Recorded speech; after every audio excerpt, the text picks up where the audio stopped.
I had another idea for another album when I finished Reasons to Hate You. That's when I was like, okay, I think I know what I need to do. And the feeling that I had recording here, I've never had it before. The best feeling I've ever had while recording, because I just felt more freedom, and I hate to be boxed up. I think it's my motto in life. I hate being caged up. When I'm recording back in the UK, I'm probably recording in my dorm room. There are a lot of complaints from the neighbors, and they kind of piss me off while I'm recording. They could knock on the walls while I'm recording just because I'm being loud. The old me before music would be like, okay, fuck those guys, I'm gonna do whatever the fuck I wanna do, fuck them. The new me, the music did to me, it's kind of gave me a balance to my life. I have to always consider that music is a huge part of any decision that I'm gonna make. When they would piss me off, I'll be like, okay, wait, if you fight with them, then you probably won't be able to record a proper take the whole year. So instead, how about being like, okay, how can we find a solution? I enjoyed it here more. The energy, the vibe, the sun, the main goal. Actually, I wanted to have fun while recording for the first time. And having this after 2.5 years, it's such a long time. But I feel like I've earned it to just make my things in peace, for once at least. To not have to care about anyone, or someone's gonna complain, or I'm being too loud, or whatever. I can record whenever the fuck I want, which for me is number one.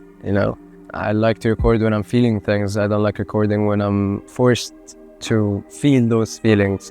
That's why sometimes I could take, like Conscious for example, it could take me up to 6 months to finish a song.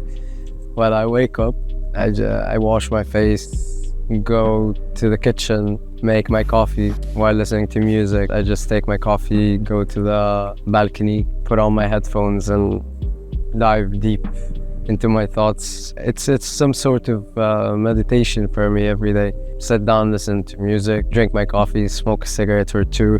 A piece of advice: never try to approach me in the first hour of my day. I be in my own zone. So anyone tries to pop my balloon, the second that I'm doing all of this, it pisses me off and it could ruin my day. That's why I don't let anyone do this to me. After this, I get inside, I take a shower and then breathe, start my day.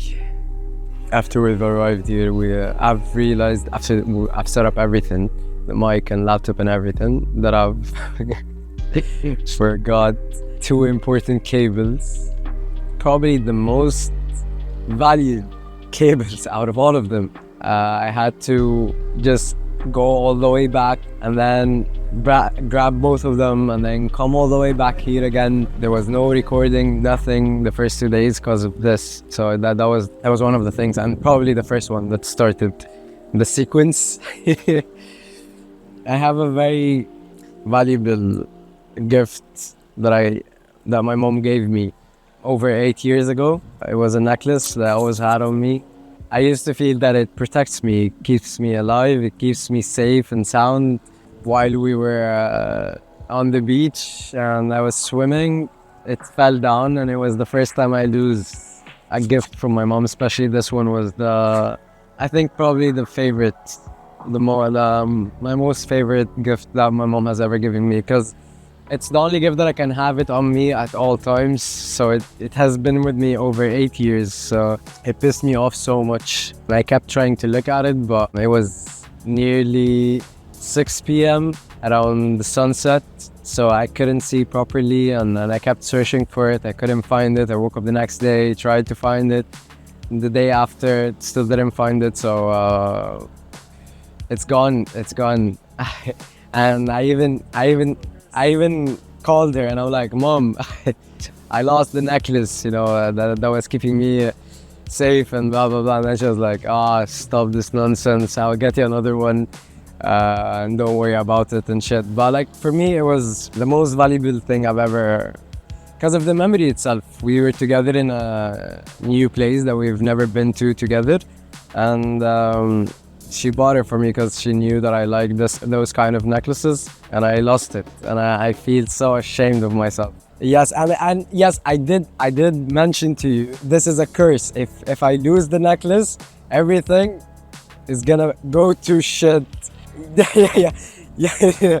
You never believed me, and he told me that's fine. She's gonna get you another one. I told you. I know what's gonna happen later on. The same day, the same fucking day. After I lost the necklace, we were supposed to go for food. We went on the highway, and then about 2 to 3 minutes away from the restaurant, the car totally broke down. But then the thing is, something odd happened the day before. The car was too hot. It was boiling at the moment. It stopped, and then when it stopped, we waited for 2 seconds, and then we started again, and then nothing happened, and yeah, we kept going our way. There was no struggle. But then when it happened on the same day that I lost the necklace, it totally broke down. That's it, gone. We were literally in the middle of the desert. There was no one around us. We had to wait inside the car until random people were just passing by, so they asked us if we need help, and yeah, they had a look at it. They said that they were car mechanics, so their opinion was right, probably. By now we know that they were right. They told us that that's it, it broke down, there's no way to even drive it anymore, because if we did so, then we're risking losing the whole motor. We had to just stop and stay where we are. We went, we ate, and then on the way out, they helped us again to just get it up and running just for a few minutes, and then it broke down again, and then they were like, there's nothing else that you can do about it. You need a car truck, okay, to come and pick you guys up. And then we stayed in the car for over 2 hours, just waiting for someone to show up. They can just take us with the car. We're just sitting in the car in the middle of nowhere at night. There was 10 p.m. I don't know, we just kept singing, playing music and singing inside the car, and trying to make the best out of it, because we didn't know for how long are we going to stay, It's so funny. And then we kept singing and taking videos and stuff, just as a memory for later on, until the car truck showed up, and it took us all the way back to our place. After this, we had to stay the whole trip without the car, which was insane, because the place that we're staying in, it's kind of, I don't want to say in the middle of nowhere, but there's not many cars around here, and the nearest supermarket is around 10 to 15 minutes with a car, so it's impossible for us to go all the way to the market walking. The highway is dark, so if we decided to do this at night while the weather is a bit nice, then we're gonna be walking for about 2 hours in a dark road highway.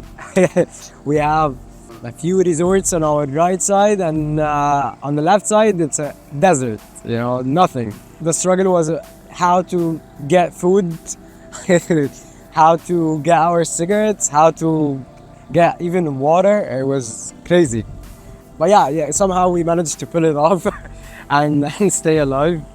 And what we started without finishing it up, because it was gonna be really sad, especially because I'm leaving soon, going back to the UK, so I don't have another chance to come again here and try to do this. So yeah, but we managed to put it off. One of the days, we needed to go out. It was a must, okay? I didn't have any cigarettes on me, and this was driving me crazy. I cannot record without my cigarettes. The only way to do that, we had to go all the way to the gate, which is about 10 to 15 minutes walking, which is fine. Okay, and then we tried to ask the security guards to take us to the nearest supermarket. But it was about 12 midnight. And then they were like, we can't help you guys. I told Zeyad, I was like, okay, how about we just stand in the middle of the highway and keep waving at people, And he was like, this is not gonna work. Let's not do this. We're just gonna be standing outside for no reason. And I'm like, listen, trust me, it's gonna work. Okay, let's get out, and then we'll see. And then we kept waving at people for about 30 minutes straight. Just when Zeyad started losing hope, we saw a car pulling up out of the resort that we're staying at. They saw that I was looking at them and just waving. And then they moved with the car, and then at some point they stopped. And then I looked at Zeyad and I was like, wait. And then they got the reverse, they got the gear on reverse. So we can see from the white lights on the back of the car. So we're like, they're coming back to us. And then they were like, where are you guys going? We were like, anywhere. We just want to go to any market. Okay, we're just gonna grab some stuff and then come back. That's it. They're like, okay, come with us. We're going anyways. So come with us. They picked us up. We went with them. We bonded in those 10 to 15 minutes inside the car. On the way back, somehow got mentioned that I'm making music. So I was like, yeah, I do music and stuff. And then they were like, okay, how about you make us hear anything from what you're working on or what you're doing? And then I'm like, okay.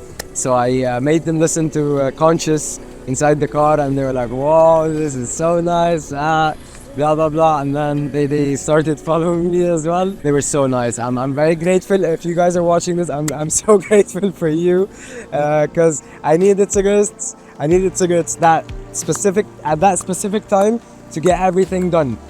So thank you so much, and I hope that you're gonna like the new EP, Long Titled Short Feelings. To be honest, because of the amount of things that happened since we came here, there's so many times that I was like, okay, that's it. Maybe that's a sign. Maybe I should leave. It's not because I'm fed up or I've had enough. It's more of a, okay, I believe in signs, but I keep saying, okay, maybe that's a sign. Maybe I should leave. Maybe I shouldn't document this EP. Something in me kept telling me to push it through. Yeah, I'm glad I did. I'm glad I did. So for now, all I'm seeing could be signs, or it could be a test. Okay, like how far are you willing to go to get this shit done? That's when I snapped out of it for a second. After a talk I had with my mother, it made me realize that, yeah, maybe everything that was happening around us. Because I mean, you witnessed everything. You saw how many things happened. Any normal person would just be like, okay, fuck this. Okay, everything is pointing me to a direction to just stop this. Maybe it's a bad sign, you know, that I'm documenting this whole thing. Maybe it would work better if I didn't document it, or do it somewhere else, or do it some other time. I'm not normal. I believe in things. What did I learn from this trip? Well, I can't say patience, because I always deal with patience in any situation. So I would say trust your guts. Everything worked way better after the decision that I made, that even though everything was going to shit, like an absolute shit, made me realize that do what makes you happy, you know?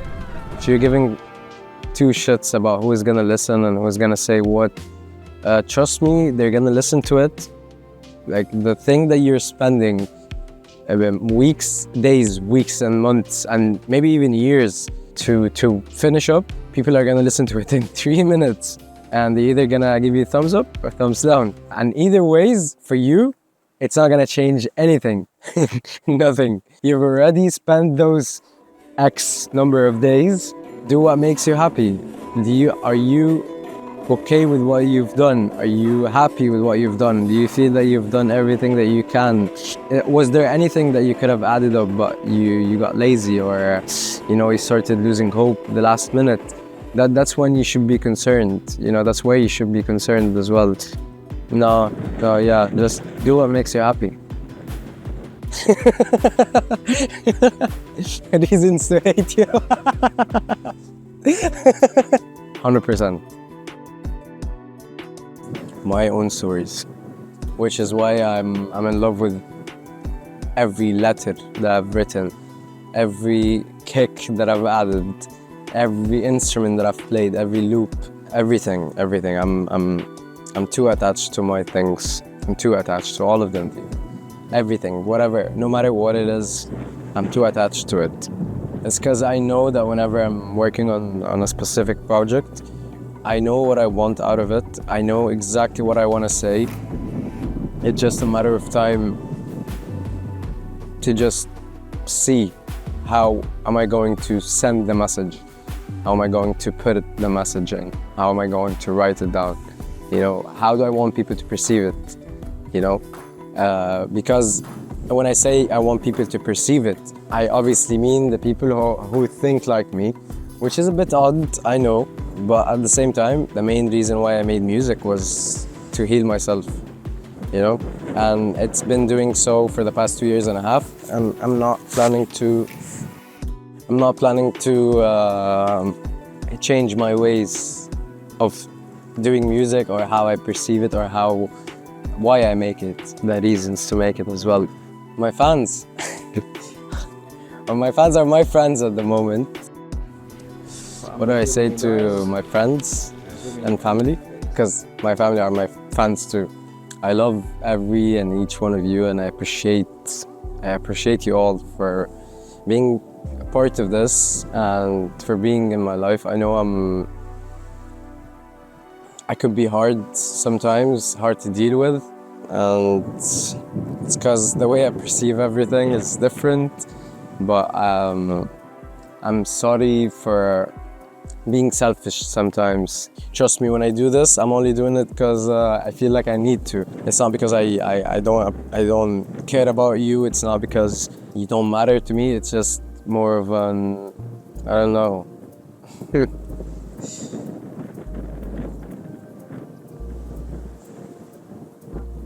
And I know that I spend days and weeks, maybe even months, not speaking with you sometimes when I'm working on something, but it's only because of one thing, and that's because I want to focus and I want to come back to you and tell you about my stories. You know, I want to be proud of what I'm telling you.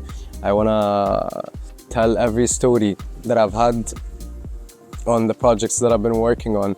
And I have a big feeling that deep down I chose to do this documentary to show you how much I struggle to just finish what I'm doing. And I love it. I don't want you to think that it's affecting my mental health. Of course it does, but so has everything else in life, you know. But this is my medicine. This is my medicine, and I'm in a relationship at the moment, so do not disturb. Do not disturb, please. I'm in a relationship, the best relationship I've ever been, where every single effort that I put in, I find something in return, and this is quite rare.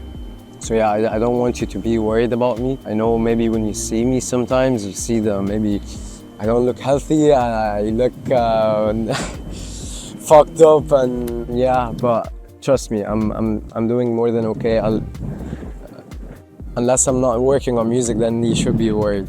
But the fact that I'm working on my music and I'm still trying to push through it and I'm trying to make more and more, yes, I'm more than okay.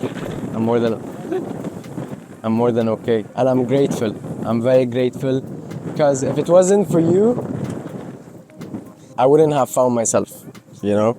You, all of you, each one of you, okay? Every person that got into my life impacted my life in this way, you know. You indirectly directed me to find what I love, find myself, find my passion, and find something that's worth fighting for, which is something that I've never had in my life before, and that's why I'm willing to do everything it takes to just keep doing it. That's all I want. That's all I want and I need. And I know sometimes you want to help me and you want to offer help or try to finish things for me, but you just can't. I wish if there was something that you could do. The only thing that you could do is just trust in me and know that I will make it. You know, if you know me very well, then you know how many things I've went through and I managed to pull it off, you know, and I managed to get out of it just like that. Just trust me and do not disturb. That's it.